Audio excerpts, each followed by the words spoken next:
Muy buenos días, sea bienvenido a Líderes de Opinión, un programa que analiza los problemas sociales llevados hasta las últimas consecuencias.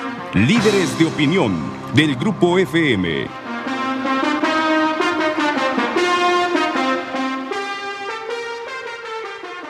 Hola, ¿qué tal? Buenos días, bienvenidos a su programa Líderes de Opinión.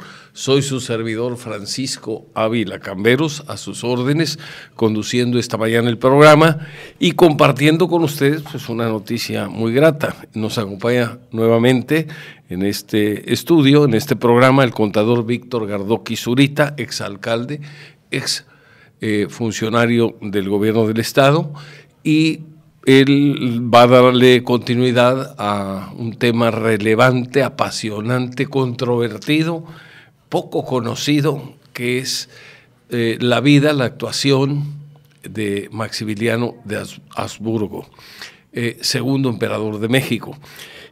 Una persona que, lo comentamos antes de entrar al programa, idealista, preparado, culto, hablaba varios idiomas, bien intencionado, pero desde luego desconocedor de los vericuetos que tiene a veces la política internacional o la política, eso sí, con minúscula, en México.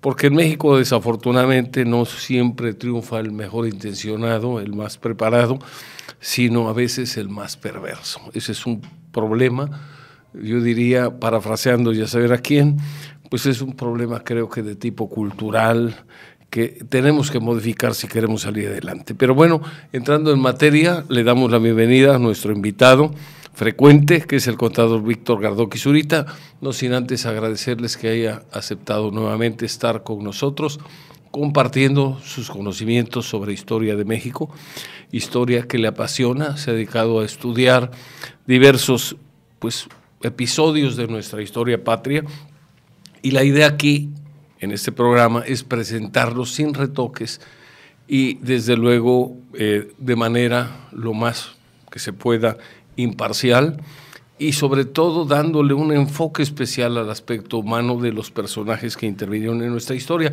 que ese es un tema que a veces no se maneja de manera profunda, de manera adecuada, y aquí vamos a hacer ese intento por manejarlo, dándole un enfoque pues un poco más específico hacia el comportamiento, el pensamiento, la personalidad de esos personajes de nuestra historia.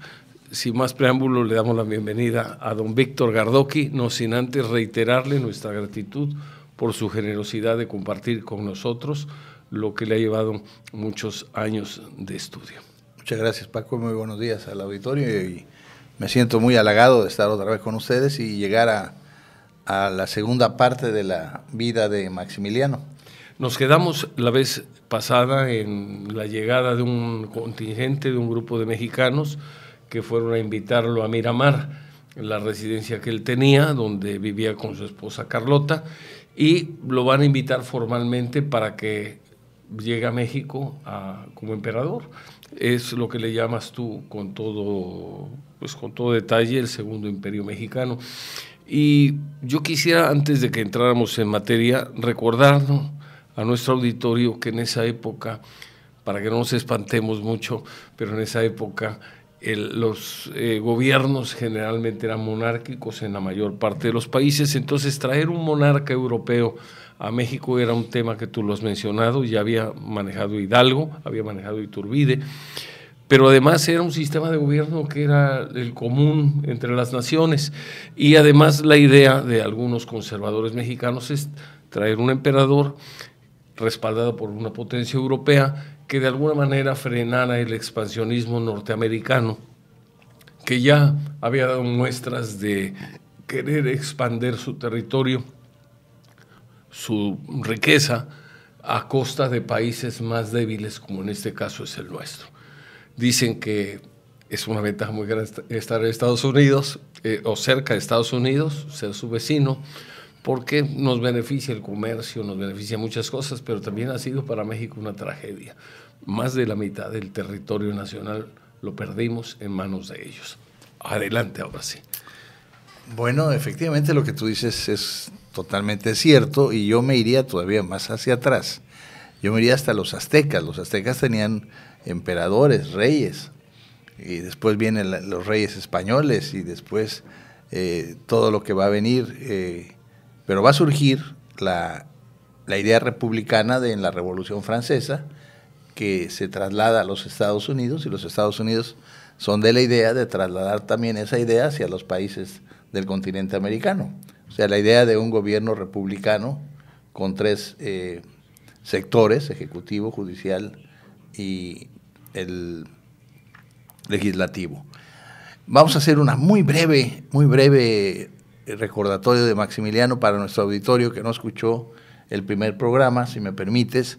Él es un austriaco, él es hijo del emperador, él tiene un hermano, Francisco José, un hermano mayor, que los dos reciben una educación muy especial, muy férrea.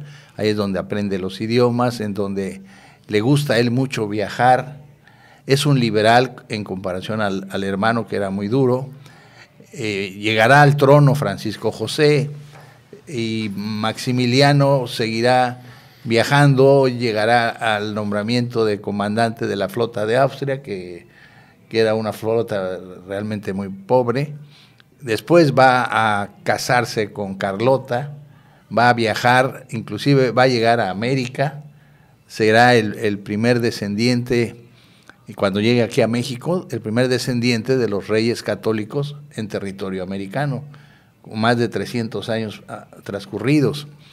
Y así Maximiliano, como que es alguien que no tiene un destino fijo, lo va a nombrar el hermano gobernador de la Lombardía, cuando esa región del norte de Italia luchaba por su independencia. Hay el conflicto con Francia, finalmente los austríacos son derrotados, Maximiliano prácticamente es despedido del trabajo, se refugia en Miramar, y ahí está, pues sin grandes expectativas, cuando los monárquicos mexicanos, que andaban en busca de alguien que viniera aquí a México a gobernarnos, porque ellos tenían la idea de que se necesitaba un gobierno lo suficientemente fuerte que impidiera otra vez lo que había sucedido en 1846 y 48 con los Estados Unidos, que tú ya lo dijiste, de la pérdida del territorio.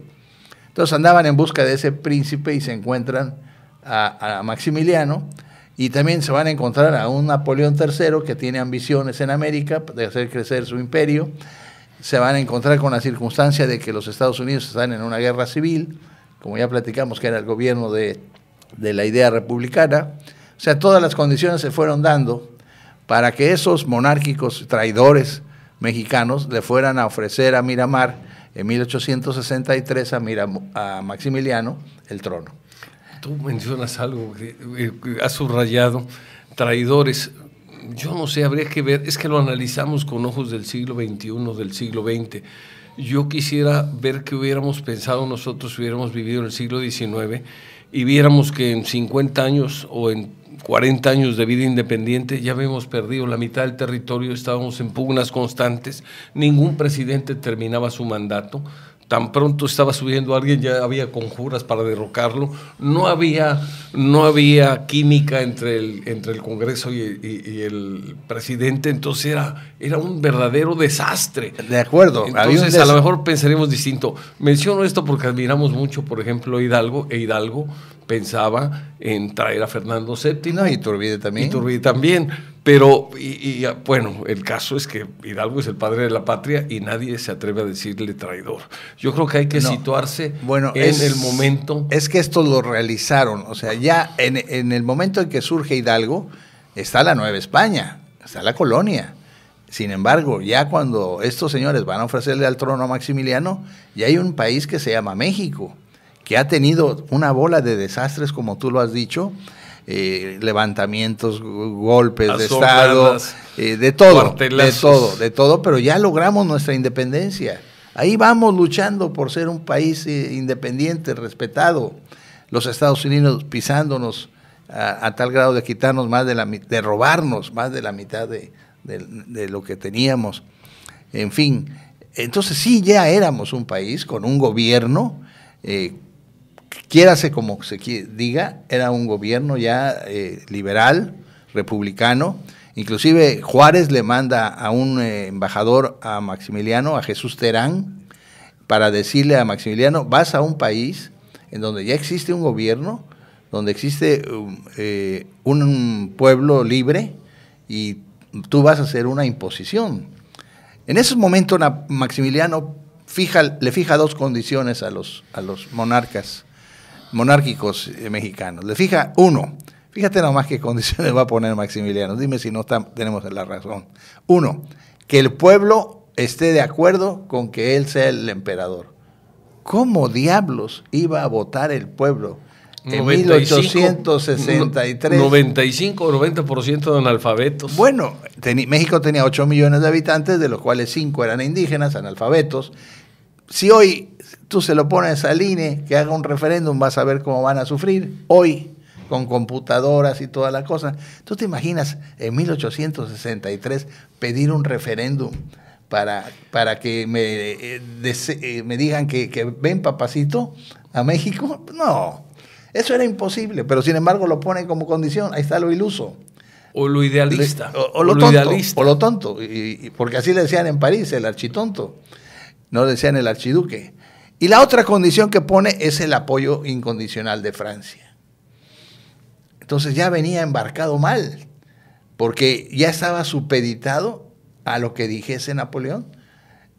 Y así llega a 1864, cuando él parte en enero a París, ya a hablar con Napoleón de los últimos detalles del asunto, y Napoleón le dice una cosa que pocas veces está en los libros. Le digo, ok, te voy a apoyar, Maximiliano, pero a cambio de ello vas a aceptar una deuda con el gobierno de Francia de 270 millones de francos, que es lo que más o menos me va a costar la expedición hacia México. No daba golpes sin guarache, vamos a llamarle así. Y yo te garantizo a lo menos 20,000 hombres hasta 1867, y de 1867, los 6 siguientes años, formamos una legión extranjera, y después de esos 6 años, ahí tú ya te las entiendes. Se comprendía que en ese tiempo ya iba a poder formarse un ejército imperial que le fuera leal a Maximiliano, porque el ejército francés todo el tiempo que estuvo aquí le fue leal a Napoleón y nunca al emperador. Daba la impresión inclusive, que por lo que he leído, que a veces los mariscales y los generales que vinieron, pues actuaban por su cuenta, no tomaban en cuenta a Maximiliano. Mira, Bazaine, que era el jefe, para poder garantizar el pago de la deuda contraída con Francia, tomó todas las aduanas del Golfo. O sea, de ahí, ¿cómo le iba a llegar dinero a Maximiliano? Estaba el hombre totalmente ahorcado de entrada. Todavía no llega a México cuando el tipo ya está perdido.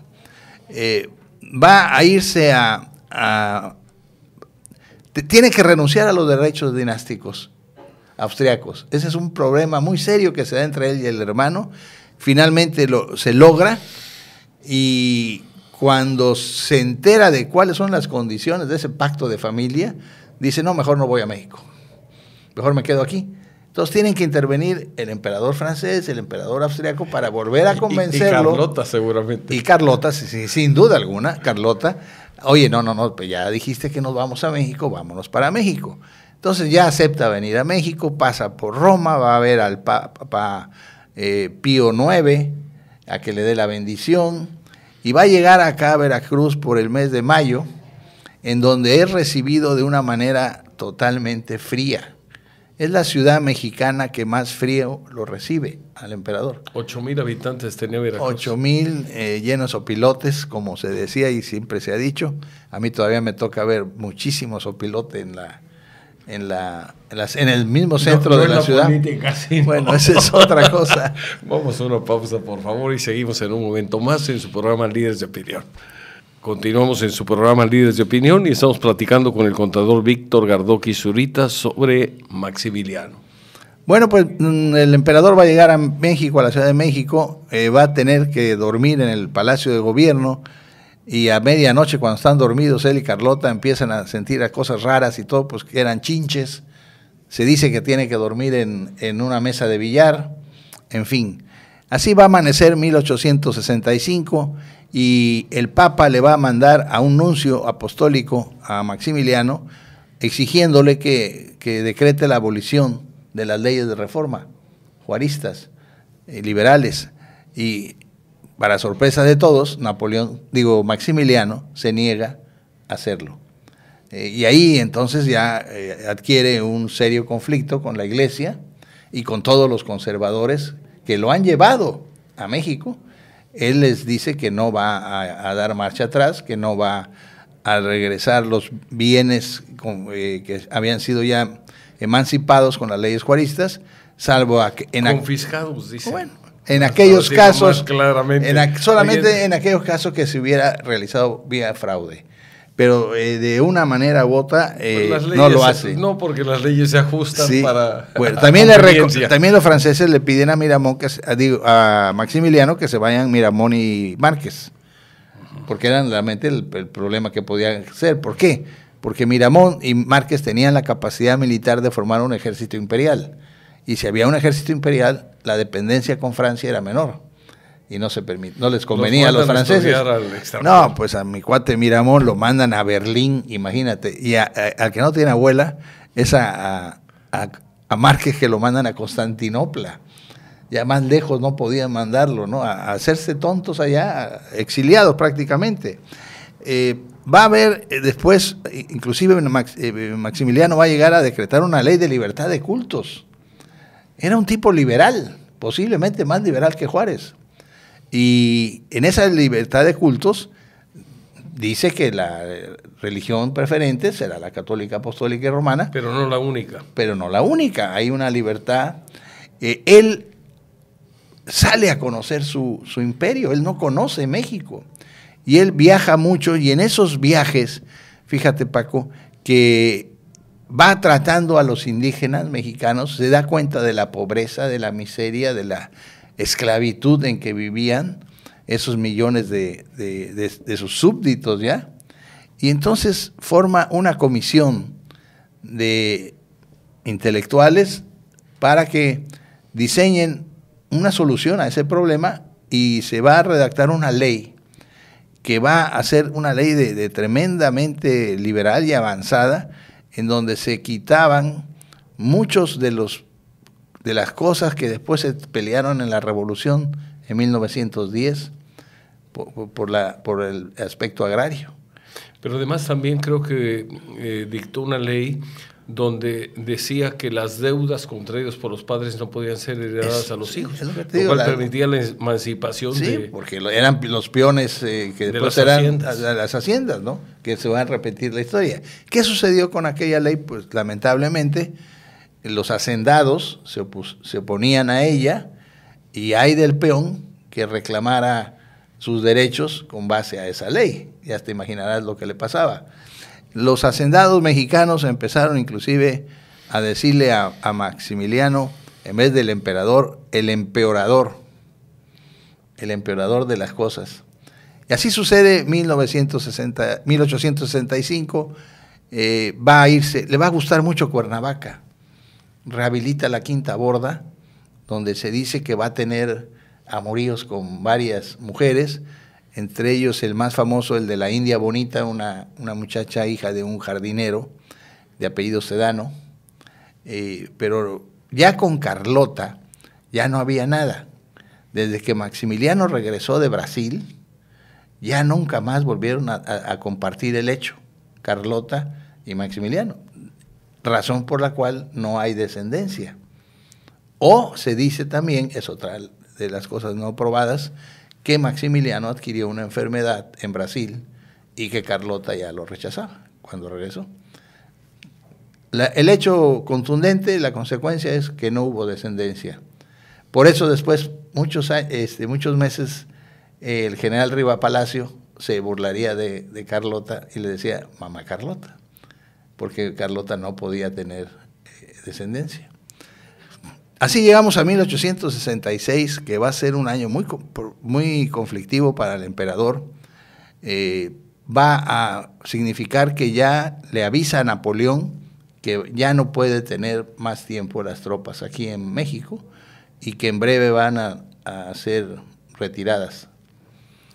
Obviamente eso significa pues el fin del imperio, el no tener el respaldo militar, y le dicen también que las cosas están muy complicadas en Europa y va a haber una razón aquí nos vamos a adelantar un poquito en la historia y hacia un lado.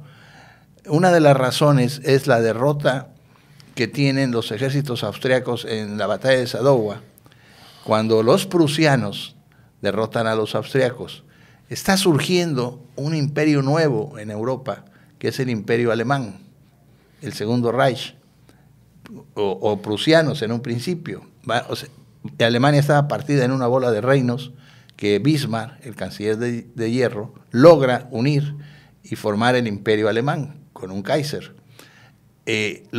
Napoleón veía que después de ser derrotados los austriacos, los siguientes eran ellos, los franceses. O sea, el imperio prusiano iba a expandirse y Francia era la que le seguía.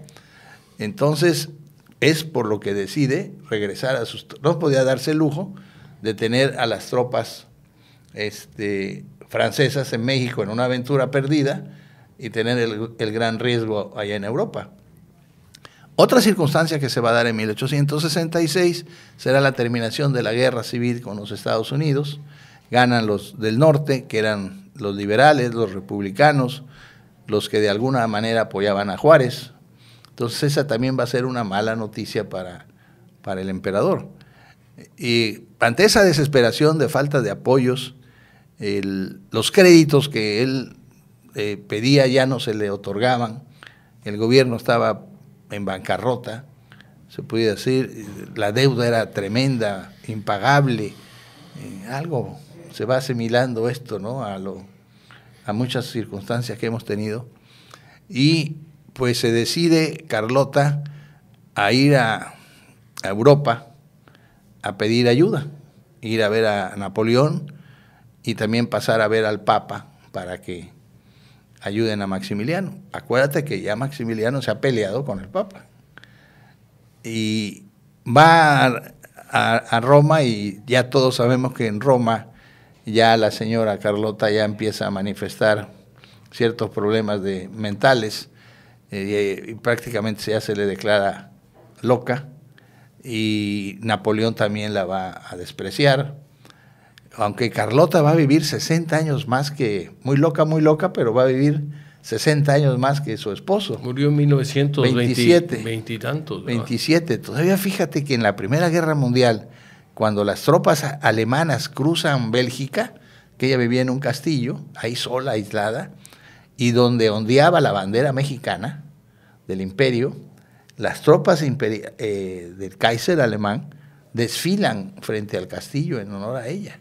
O sea, le reconocen la categoría de emperatriz. O sea, no hay un conflicto armado con esa parte de Bélgica. Muy interesante, la verdad. Esa parte en que esas anécdotas respetan a la señora que está encerrada, loca. Y además la bandera. O sea, podían entrar en conflicto con un país extranjero. No, pero eso le tenían sin cuidado al Kaiser. Y menos con México. No, lo importante en esta anécdota es el respeto a la señora, ella con una demencia tremenda, y entonces ya finales del 66, Maximiliano ya no ve otra salida más que abdicar. Vamos a platicar de esto en una pausa. Al concluir la pausa, seguimos platicando. Gracias. No se vaya, continúe con nosotros en su programa Líderes de Opinión. Continuamos platicando con el contador Víctor Gardoqui Zurita sobre Maximiliano. Bueno, hay otro detalle que se me pasaba, de 1866. Carlota hace un viaje, antes de que se le botara la canica, como dicen los jóvenes, hace un viaje muy largo a Mérida. Imagínate tú viajar de la Ciudad de México a Mérida, en las condiciones de aquella época, pues tuvo que haberlo hecho en barco. Por mar, sí, claro. Y regresa Carlota a la Ciudad de México, Y Maximiliano, asómbrate, Maximiliano veía que las provincias norteñas, tarde que temprano, se iban a perder con los Estados Unidos. Entonces la idea de Maximiliano era fortalecer el imperio mexicano, pero hacia Centroamérica. ¿Para qué? Para unirse con el imperio brasileño que él pensaba crear con el casamiento de su hermano Luis y con la hija del emperador brasileño, que creo que lo platicamos también ya en el programa anterior, que aquí el único problema es que a Luis no le gustaban las mujeres. Pero esa era la idea de Maximiliano, fíjate. Él veía que se iban a perder las partes del norte de México. Y en 1866, en diciembre, ya sale de México y llega a Orizaba y se aloja en la hacienda de las Jalapillas, que era propiedad de la familia Bringas. Creo que todavía existe la hacienda y todavía se puede visitar. Alguien me comentaba eso. Ahí va con su consejo, con su gabinete, reaparece en Miramón, reaparece Márquez, se le presentan ahí, se ponen a sus órdenes, o sea, se integran al ejército imperial. Los franceses ya han iniciado su retirada hacia Veracruz. Y ahí Maximiliano tiene que tomar una decisión respecto a qué va a hacer de su vida. Él sabe que no es bien visto en Viena. ¿Por qué? Porque después de la derrota de Sadowa, muchos pensaban que había que abdicar a Francisco José y que lo supliera Maximiliano. Entonces eso no le gustó para nada al hermano y le dijo, por acá, por Viena, ni te aparezcas. La mamá, Sofía, le recomendaba permanecer en el puesto hasta la muerte. ¿En México? En México, claro, hasta la muerte. Carlota, lo mismo. El Consejo de Ministros que se reúnen ahí en Orizaba, votan y deciden por mayoría que se deben quedar, que se debe luchar hasta lo último. Y es la decisión que toma Maximiliano. Regresar entonces en 1867, por allá del mes de enero, regresar a la Ciudad de México y asómbrate, tiene que alojarse en la hacienda de La Teja. ¿Por qué? Porque el castillo de Chapultepec, aquel hermoso castillo modernizado por él y todo equipado, ha sido saqueado por la servidumbre y ya no puede alojarse en su castillo. Igualito que actualmente cuando llega el gobierno. Bueno, no todos los gobernantes, pero algunos que van a ver no cómo sirven, sino qué se llevan. Sí. Y esto, fíjate que lamentablemente sucede hasta en los municipios, no sé en los estados, pero probablemente sea igual, donde a veces termina una administración y la que viene encuentra que no hay vehículos, que las computadoras desaparecieron, que los climas se los llevaron. O sea, lamentablemente hay algunos sectores en México que piensan que lo que es de la comunidad, que es del ayuntamiento, del estado, es de ellos. Ellos son el estado, ellos son el ayuntamiento, entonces se lo llevan. Esa es una situación vergonzosa, que hay que decirlo, porque no podemos seguir igual. Pero bueno, veo que en esa época también pasaba lo mismo. En este cambio de gobierno en Veracruz, pues alguien me dijo que allá en Jalapa, en una dependencia importante, que no se llevaron el edificio porque no pudieron, porque se habían llevado todo.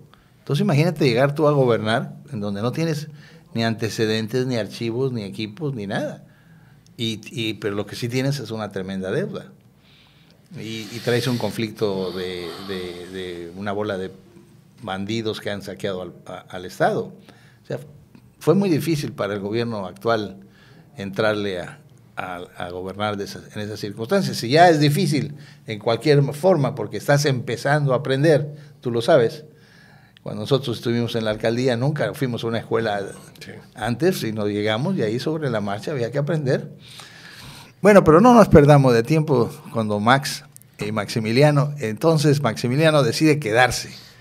En México se va a la capital, pero pues la capital era insostenible y él busca a Juárez. Entonces él quiere refugiarse en una ciudad conservadora, una ciudad que le garantizara de alguna forma que pudiera ver a Juárez para hacer algún pacto, un arreglo. Él no quiere huir de México humillado, derrotado. Entonces se traslada equivocadamente a la ciudad de Querétaro. ¿Por qué equivocadamente? Porque Querétaro era una ciudad monárquica, conservadora, leal. leal a él desde el punto de vista político, pero desde el punto de vista militar, Querétaro está rodeada de cerros, entonces era muy fácil posicionar artillería en esos cerros y atacar fácilmente Querétaro. Por allá de marzo ya va a estar ahí el emperador en Querétaro, y los republicanos al mando del general Escobedo van a ponerle sitio a la ciudad para que Maximiliano trate de rendirse. La lucha es tremenda, desigual, precisamente por la estrategia militar equivocada de los conservadores. Hay intentos de Miramón de romper el cerco y de Márquez, pero no lo logran. No lo logran. Incluso Márquez sí logra salir y va con destino a México a buscar ayuda y se lleva parte de la escasa tropa que traía Maximiliano ahí en Querétaro.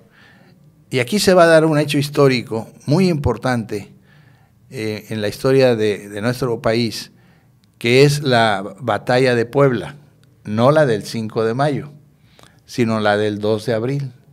Porque en Puebla se van a enfrentar los ejércitos imperiales de Márquez con el ejército republicano de Porfirio Díaz. Y ahí Porfirio Díaz va a acabar con las tropas de Márquez y del emperador. Por eso a Porfirio Díaz le decían el héroe del 2 de abril. Claro, y aquí en Veracruz tenemos una avenida 2 de abril. A veces que nos quejamos que no le hacemos caso a don Porfirio, y ahí tenemos una avenida en su honor. Lo que pasa es que la gente desconoce que pasó el 2 de abril. Y para eso es lo bueno de estos programas. Hay que contarles la importancia que tuvo esa batalla, porque fue la que decide ya la suerte de Maximiliano. Ya no había entonces escapatoria en Querétaro. Ya Márquez no podía llegar con ayuda para romper el cerco y poder avanzar hacia el norte.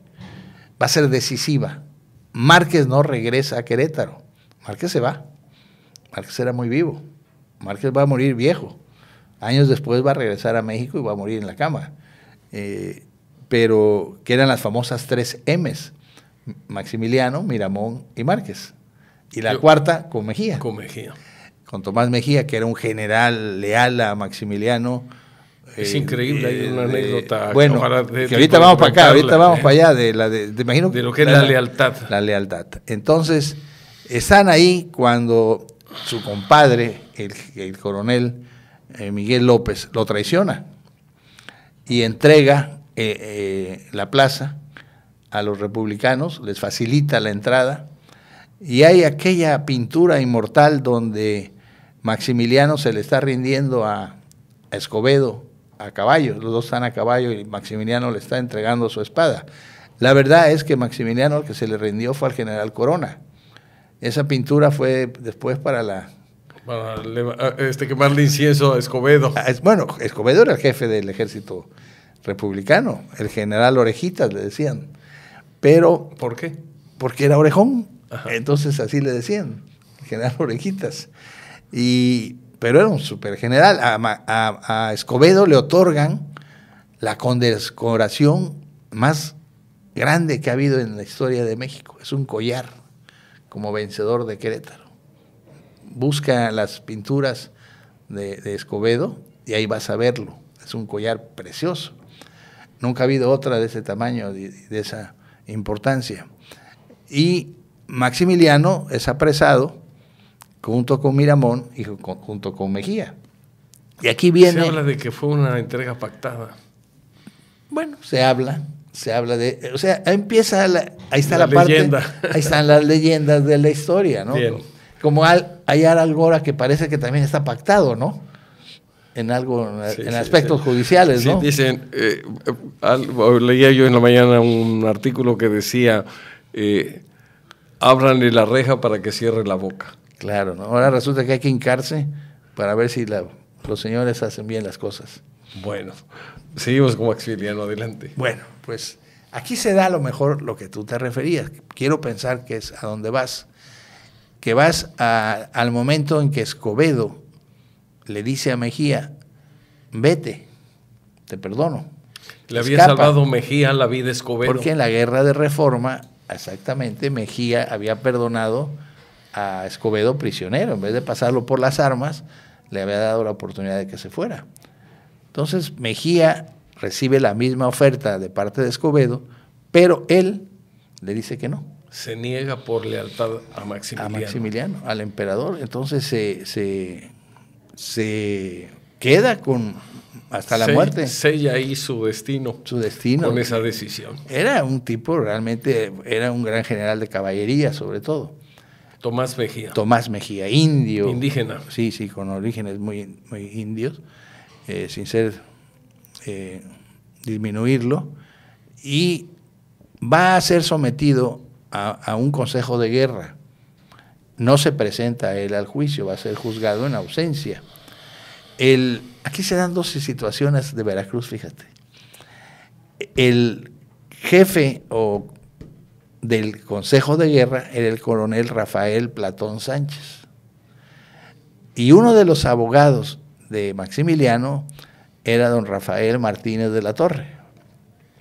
Hay dos ciudades de Veracruz que llevan los nombres de ellos. Martínez de la Torre es por él, en honor a este señor. No nada más obviamente no por haber defendido a Maximiliano, sino por la cantidad de méritos que tenía. Era un hombre íntegro. Y uno de los hijos de Riva Palacios, también, aquel que se burlaba de María Carlota, también fue del equipo defensor de Maximiliano.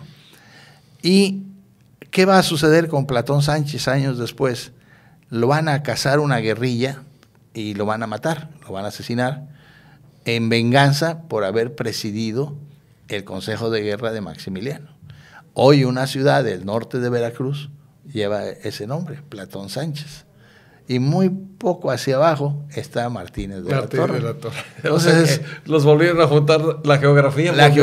Y volvió a involucrar a Veracruz en la historia nacional.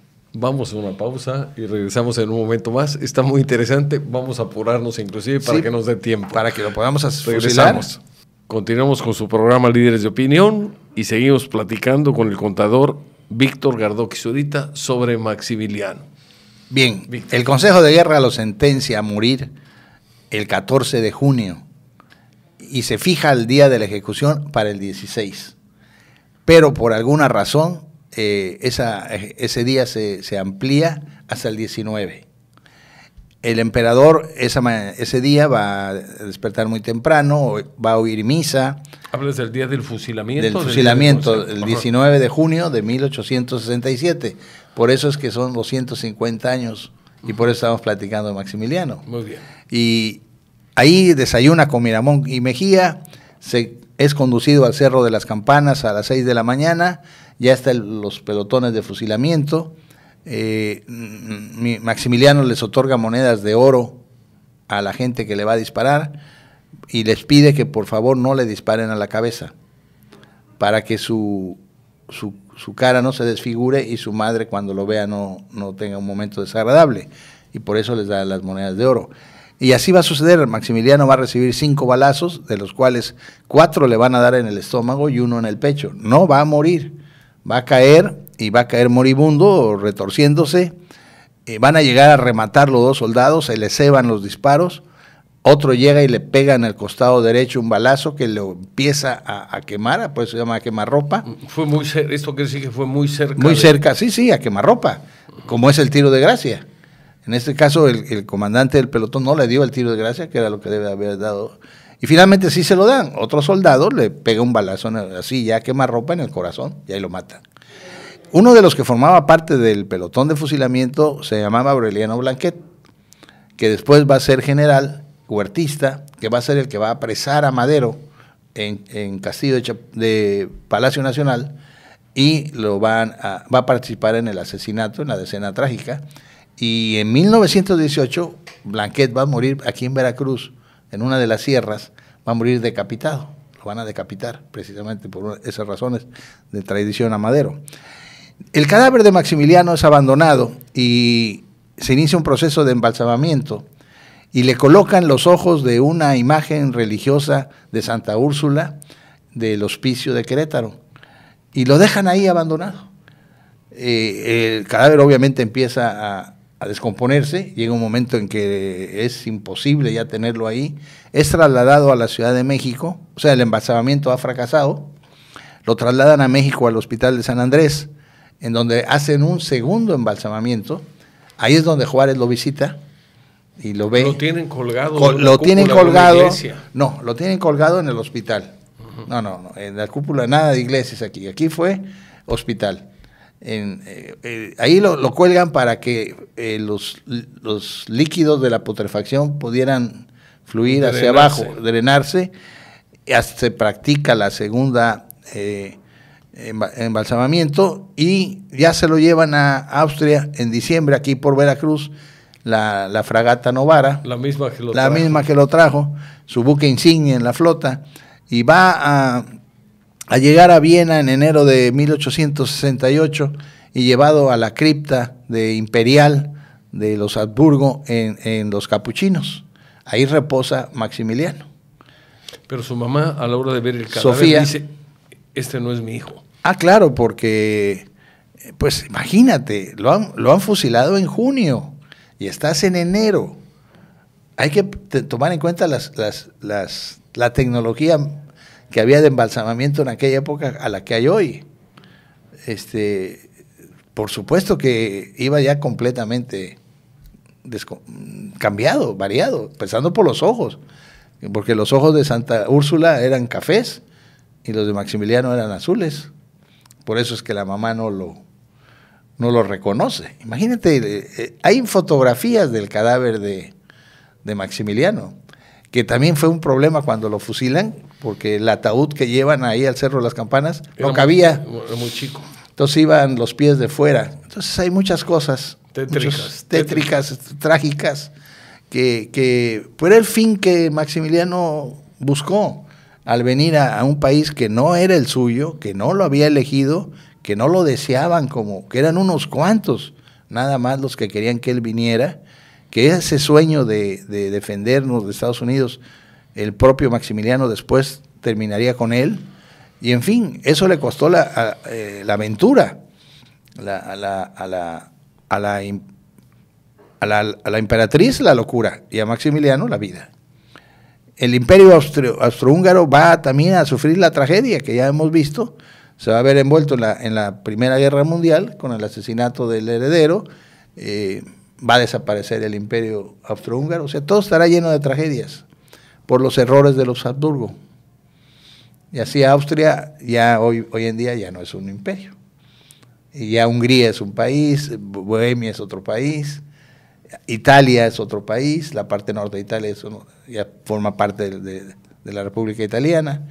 Y todo eso ahí están metidas las casas imperiales, las intrigas, las ambiciones, los intereses económicos, Napoleón queriendo tener su imperio, en fin, a través de estos dos programas esperemos que el auditorio haya captado toda esta historia y que la compare con los momentos actuales y que vea que no se repita, que los intereses de unos cuantos no superen a los intereses de la mayoría. Eso es lo importante en esta historia. La historia dicen que pues debe ser conocida por los pueblos, porque si no, corren el riesgo de repetir los errores. Y repetirlos peor.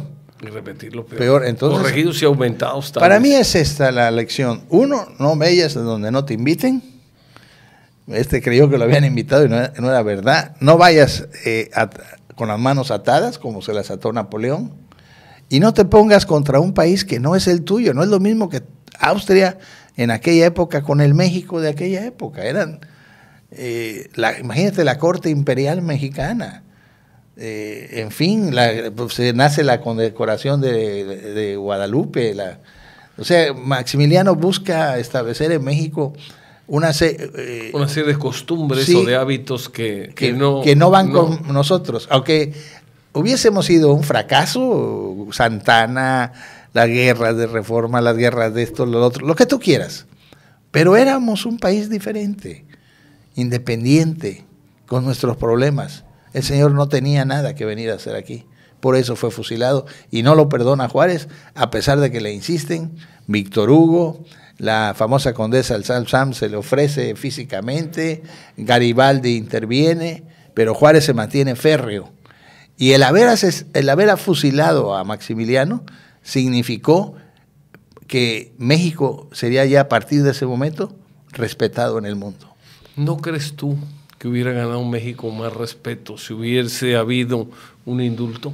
No, porque en estas cosas no hay ¿qué hubiera pasado si hubieras indultado al zar, si lo hubieras dejado escapar? ¿Qué hubiera pasado si no hubiera habido tanto a don Luis XVI y Antonieta? Por desgracia, había que poner el ejemplo. Se resuelven a base de un enorme derramamiento de sangre. Estaba yo por ahí leyendo en el mismo libro que tú tienes, que ya lo compré yo, que por cierto muy interesante. Y hablando de libros, sobre Maximiliano. ¿Podemos hablar de la librería de Esteban Morales? Si te parece bien, nada más concluimos esto. El tema, pues en el libro menciona la crueldad, porque dentro del ejército que capturan, o las tropas que capturan los republicanos, hay 200 extranjeros que servían a Maximiliano, y aparte del ejército que trajo, y no obstante estar derrotados, vencidos y pues de alguna manera ya sin posibilidades de defensa, no los indultan, los fusilan a todos en una noche. Bueno, es que no se te olvide que Maximiliano expidió un decreto imperial en donde se decía que aquel que agarraran con una arma en la mano debía ser fusilado. Fusilado inmediatamente. Eso se lo achacan luego a Díaz, es un refrito de lo inmediatamente.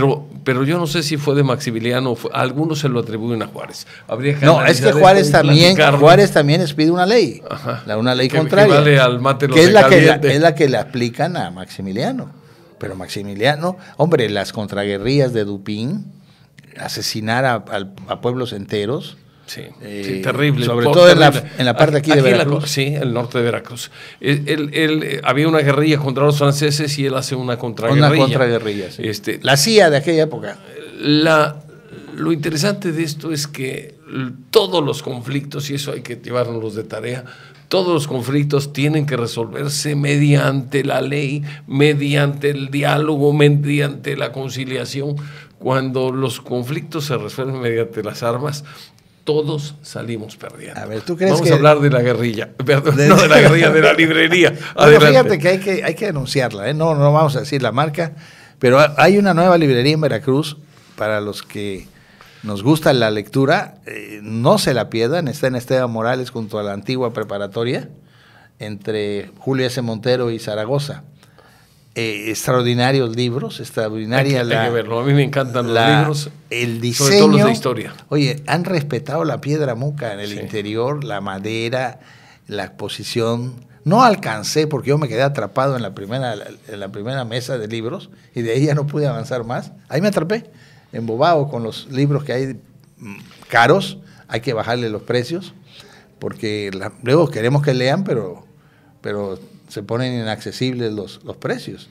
Pero qué bueno que hay esos ejercicios literarios en Veracruz. Conozco muchas librerías que ya cerraron. Sí. Se cierran a veces más de las que se abren.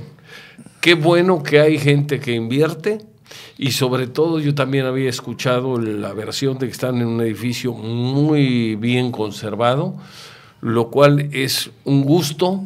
Porque aquí en Veracruz, se acaba de pasar en esta semana, aquí en Veracruz, entre las autoridades, la apatía de los dueños, las leyes famosas de congelación de rentas que le dieron en la torre a los centros históricos, porque lo que pagaban los inquilinos de renta no alcanzaba ni para pagar el predial, menos para mantener los edificios, hace que estemos perdiendo un patrimonio extraordinario. Parte de la historia de Veracruz se está perdiendo y no se está haciendo nada. La prueba de ello es el edificio o la casa que acaba de caerse, me parece que fue Mario Molina. Mario Molina, yo soy terrible, junto. Terrible. Entonces, esto nos debe llevar a zarandearnos un poco y evitar esa apatía.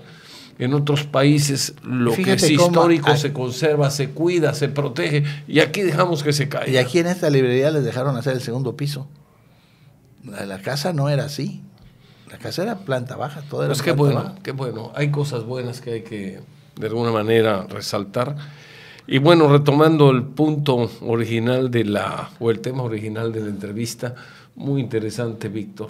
Muchas gracias por tu esfuerzo y por tu generosidad de compartir lo que sabes. Yo creo que el platicar de historia en la forma tan amena que lo haces ayuda a que nuestro auditorio pues conozca un poquito más a través de un programa como este, de cómo fue México, qué problemas tuvimos, qué aciertos tuvimos. Por si no hubiéramos tenido aciertos, estaríamos en un país destrozado, en un país que ya no existiría a la mejor, como muchos países que han desaparecido en el curso de la historia. Pero bueno, aquí la idea es que veamos lo que se hizo mal para no repetirlo y veamos lo que se hizo bien para volver a repetirlo en una responsabilidad que tiene esta generación. Lo que hicieron las generaciones anteriores, bien o mal, ya no tiene remedio. Si fue bien, qué bueno. Si fue mal, no tiene arreglo. Pero sí podemos escribir nosotros con nuestro trabajo la historia de lo que está pasando ahorita. Pues qué bueno que esta estación y tú nos dan la oportunidad de platicar periódicamente con nuestro auditorio. Espero que les haya gustado. Yo lo disfruto mucho y espero que el auditorio también. Te hablan muchos amigos míos que les dije que te hablaran. Bueno, este es Víctor Gardoqui, que no pierde el sentido del humor. Víctor, un gusto como siempre. Igualmente. Y te vamos a seguir invitando, vamos a ver qué otro personaje también conviene analizar. A lo mejor podríamos hablar de Cárdenas o de algún otro de los prohombres o de los héroes. Bueno, si vas a hablar de Cárdenas, te advierto de antemano que soy cardenista. Bueno, yo tiro hacia lo liberal. Sí, no, más bien hacia la izquierda, pero bueno, tratamos de mantener el equilibrio y además de ser objetivos. Yo creo que esa conciliación y la sencillez de ideas de las cosas, creo que ayuda mucho. A veces las cosas y sobre todo la historia no es como nosotros hubiéramos querido que hubiera sido, sino como fue y punto. Y hay que aceptarlo. Pues es como ahora con la fiesta de los 500 años, hombre, que no es los 500, pero quieren hacer la fiesta. Bueno, aquí pero se hace fiesta para todo. Les agradecemos mucho el favor de su atención y nos vemos y nos oímos, Dios mediante, la próxima semana en su programa Líderes de Opinión. Que tengan un excelente fin de semana. Muchas gracias.